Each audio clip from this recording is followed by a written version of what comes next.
So President Joe Biden and Kevin McCarthy have an agreement in principle to raise the debt ceiling. Good news, right? Well, we still have a little dicking around to do. We got to get it through the House of Representatives.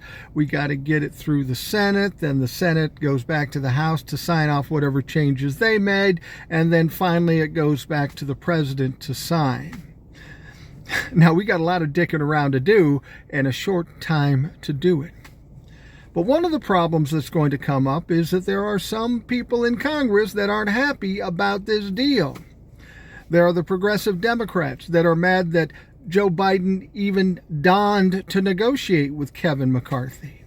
And then on the Republican side, oh, those MAGA fucks are spitting mad. Lindsey Graham, for example, we haven't heard him screech this loud since his Victoria's Secret credit card was declined. Yeah, he's mad.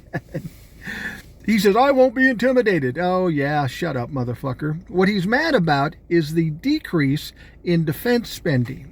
We're already spending way too much with the Defense Department, but he says there's a decrease. But according to the plan, there's no decrease. But he's looking deeper. See, the increase is not as much as inflation, so that's how he looks at it, as a decrease. Well, that's funny, Lindsey. When Social Security or anything else doesn't keep up with inflation, you don't seem to mind about that. But you're real worried about this defense bullshit. So anyway, we'll see what happens when it goes through the process. As I've always said, it's going to get done. There's no other choice. It's got to get done. But what Joe Biden did here was interesting. He did kind of play Kevin McCarthy. Actually, Joe Biden came out pretty good on his side, even though he did negotiate. And he accomplished one thing. You notice how the Republicans always say, no, it's the Democrats that want to crash the economy, when that's absolutely bullshit.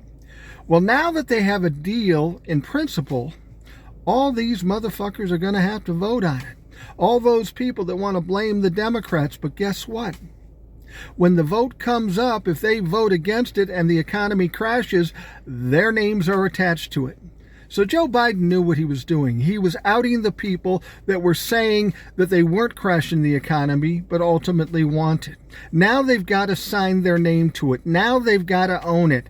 Now we'll see what kind of courage they have when it comes to voting. This thing will pass. We'll get the debt ceiling raised, and we'll look back at this as an utter waste of time. Just bullshit our government has put us through.